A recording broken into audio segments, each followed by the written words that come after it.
Hey everyone, today we're going to be diving into Corsair's Virtuoso Pro headset. This is the Virtuoso line and it's been a top contender in the gaming headset world for a while. And thanks to its high quality audio, premium builds, and gamer friendly features, this time Corsair is switching things up though, and they've made an open back wired design. And so let's see if it's worth your $200. I was sent this headset for a review from Corsair, so I want to say a huge thank you to them for letting me have a chance to use this and test it out and see if it would suit my purposes here. And so keep in mind, they didn't tell me I needed to say anything in this video. The only deliverable is just making a video on the headset itself. Now, we are going to talk about several things here, and I am recording this video using the microphone on the headset.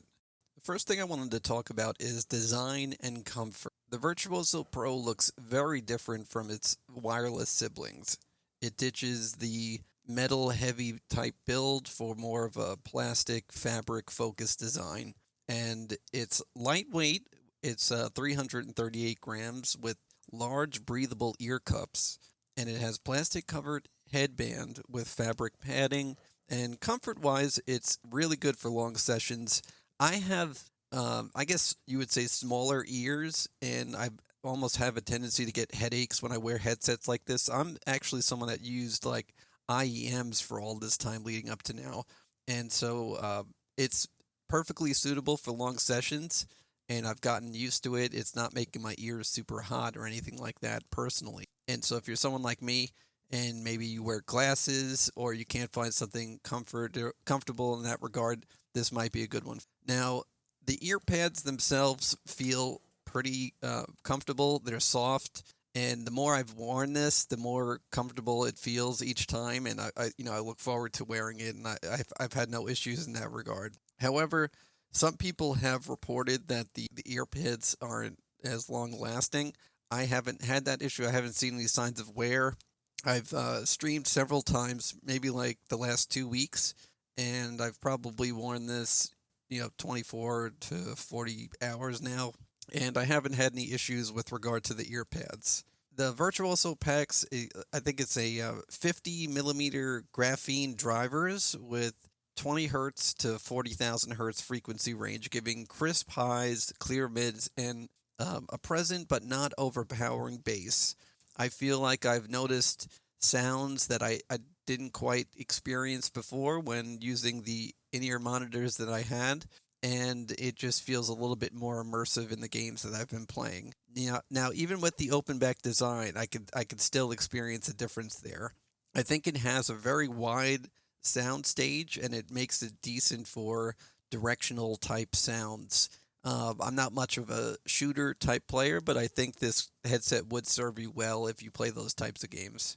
Now, for music, I would say it's detailed. It's a little bit on the high side. I guess I have a tendency to gravitate towards bassier headsets, but I still found it was nice in terms of the bass. I give it usually like a metal test. Whenever I get new headphones, I will give it like the Meshuggah test.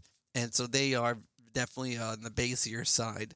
And so it's not like over thumping, and it doesn't pack that punch, but it still was sufficient and sounded good. I think it really stood out in terms of a gaming type scenario. Now, the mic quality, it has this detachable boom mic, and it's a solid broadcast like clarity. As you can see, it picks up a lot of the plosives, and I even have the mic cover on to help with the plosives, but it's hard to find the sweet spot with the microphone. So I have it relatively close to my mouth, and so maybe if I move it away, that's moving it away just a little bit more. And so maybe you got to just kind of find the sweet spot there because the signal's not going to be as strong now, but you're going to have to find the spot where you don't want to get as many of those plosives there. Now, it does a good job though of blocking out any other of the sounds in the room. So you don't hear any of the room sound. I don't really have like the most well treated space, and so you won't really hear much of that. So that's good in that regard. Now, as far as the features and final thoughts, I think, it doesn't have any like onboard controls or like a volume wheel, but it does have like a mute switch for the microphone itself. There's no software that you need to install on your computer, but you do get some detachable cables, one with the mic, one without. You get a very sturdy travel case, and I was hoping that you would get like the quarter-inch type cable, or maybe even a longer cable to attach. If you do need a little bit more length on the cable there, you may need to get like some sort of extension. So keep that in mind. Now, it does sound great for the price. I've been using this uh, in place of the IEMs, and I haven't used the IEMs at all in the past couple of weeks here. So I think it's great in that regard. It definitely is comfortable, and I think it's leaning more towards the gamer side of things. However, for audio, if you're not looking for something with a super bassy punch, this might serve you well.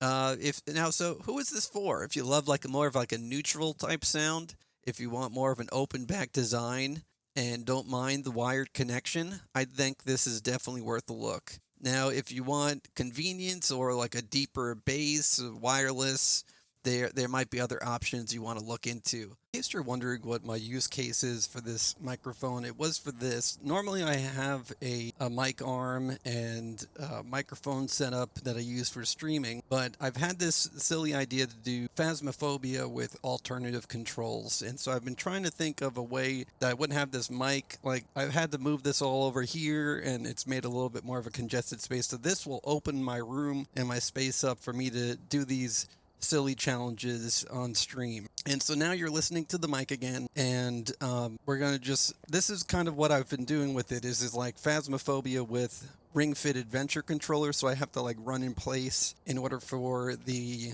controls to work in game. And so what's nice about this is now I'll be able to have a little bit more room to move around, and even without, even with it being a wired connection, it's not that bad. The cable runs right down in front of me. I don't expect myself to step on it or run into issues in that regard. Obviously, wireless could be nice, but that does possibly introduce some latency. So that's something to keep in mind if you want to go the wireless approach. I always like to go wired, and that's part of the reason why I went with this one. Also, the open back design allows me to get some more air in and keep my ears a little bit cooler. And so that was another reason why I went this route.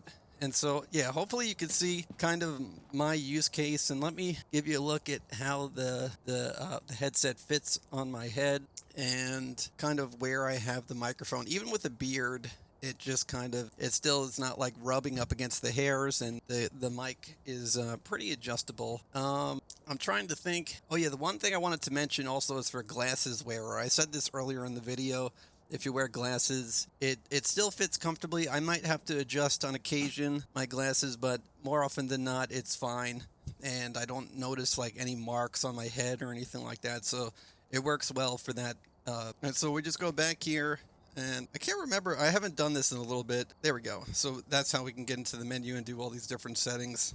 So anyways, yeah, that's my use case for this.